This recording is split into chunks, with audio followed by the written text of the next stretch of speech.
எக்ஸாம்ல find the area of triangle 2 minutes time தரேன். இந்த சம் போடலாமா? நான் முடிச்சிட்டேன் மேம். எப்படி சாப்டர் நான் இப்பதான் நடத்தி முடிச்சேன். உனக்கு எப்படி தெரியும்? நான் டியூஷன் போறேன் மேம். புரியா? எங்க ஆன்சர் சொல்லு. 40 ஸ்கொயர் யூனிட். இன்னும் எல்லா ஆன்சரும் கரெக்டா இருக்கு. இதை இப்படி விடக்கூடாது. என்ன பண்ணலாம்? பாராமீட்டர் ஆஃப் ட்ரையாங்கிள் ஃபார்முலா சொல்லு. AB + BC + CA. இன்னும் இதுவும் கரெக்டா இருக்கு. எல்லாரும் நான் 50 வரைக்கும் ஸ்கொயர் வேல்யூ பை ஹார்ட் பண்ண சொன்னீங்க. படிச்சியா? Yes ma'am. 49 square 2401. 38 square 1444.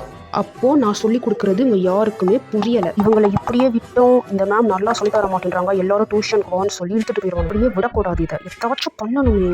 Last exam mark எவ்வளோ? மேம் நான் ஃபெயில் ஆயிட்டேன் மேம். அதனால தான் வீட்ல டியூஷன் சேர்த்து விட்டாங்க. ஓ, நான் சொல்லி தரது புரியாம நீ ஃபெயில் ஆயிட்ட.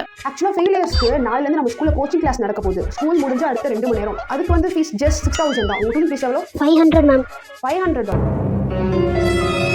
எக்ஸாம்ல ஃபெயில் ஆன எல்லாருமே நாளைக்கு நம்ம ஸ்கூல்ல நடக்கிற கோச்சிங் கிளாஸ் கண்டிப்பா அட்டெண்ட் பண்ணணும். கண்டிப்பா நீ வரணும். மேம் வீட்ல ஒத்துக்க மாட்டாங்க. கேட்க மாட்டாங்க. உன்னோட டீச்சர் நான் சொல்றேன். உங்க டியூஷன் டீச்சர் கேட்பாங்க உங்க வீட்ல. கமாண்ட நான் பேசுறேன். போ உட்கார். நான் இருக்கும்போது இவங்க வேற டியூஷன்லாம் போவாங்களா? அது நடக்கவே நடக்காது. நான் சொல்லி கொடுத்தா மட்டும் தான் அவங்க மார்க் வாங்கணும். அப்படி இல்லாட்டி ஃபெயில் ஆயிடும். ஆன்சர் ஷீட் பாத்தீங்களா? நீ டவுட்ஸ்? மேம் எனக்கு இந்த ஆன்சர் கரெக்ட் தான் மேம். ஆனா நீங்க தப்பு போட்டுருக்கீங்க மேம். இந்த மெத்தட் நான் உங்களுக்கு சொல்லி தரவே இல்லையே. ஆன்சர் மட்டும் கரெக்ட்டா இருக்கு. எனக்கு எப்படி தெரியும் இந்த மெத்தட்? மேம் ஆன்சர் வந்தா போதும்ல மேம். நீ எதுக்குறியா?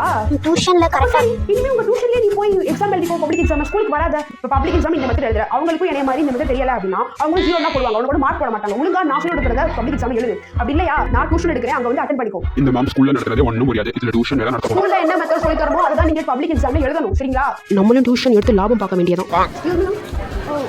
அது ஒண்ணுல மேம் உங்க டியூஷன்ல ஒரு மாதிரி சொல்லி கொடுத்திருக்காங்க. நான் ஒரு மாதிரி சொல்லி கொடுத்திருக்கேன். அதான் ஆக்சுவலா வந்து பிரியங்கா வந்து டியூஷன் போறாங்க. சோ வந்து அவங்க நம்ம பேச்சலாம் கேட்க மாட்டாங்க. பெரிய ஆள் ஆயிட்டாங்க. அவங்க வந்து டியூஷன்லாம் முடியும். நீ ஒன்னு பண்ணு பிரியங்கா. டியூஷன்ல இரு. ஸ்கூலுக்கு வரவே வராத. டியூஷன்ல என்ன சொல்லி தராங்களோ அதையே நீ ஃபாலோ பண்ணிட்டு பப்ளிக் எக்ஸாம் போய் எழுது. ஓகேவா? நீ வந்து ஸ்கூலுக்கு வரணும், ஃபீஸ் கட்டணும். இந்த ஒரு அவசியமே கிடையாது. நீ எவ்வளவு வாட்டி சொல்லிட்டேன் மேம். பேரண்ட்ஸ் கிட்டயுமே நான் பேசிட்டேன். நம்ம ஸ்கூல்ல இருக்கிற கோச்சிங் கிளாஸ் அட்டெண்ட் பண்ண சொல்லுங்க அப்படின்னா ஆனா கேட்கவே மாட்டேங்கிறாங்க. இப்பதான் டியூஷன் போறான்னு பார்த்தா இவன் வந்து அந்த லாஸ்ட்ல உட்காந்து பாத்தீங்களா அந்த 8 பேர் அவங்களும் ஸ்பெசிஃபிகேஷன் போறாங்க.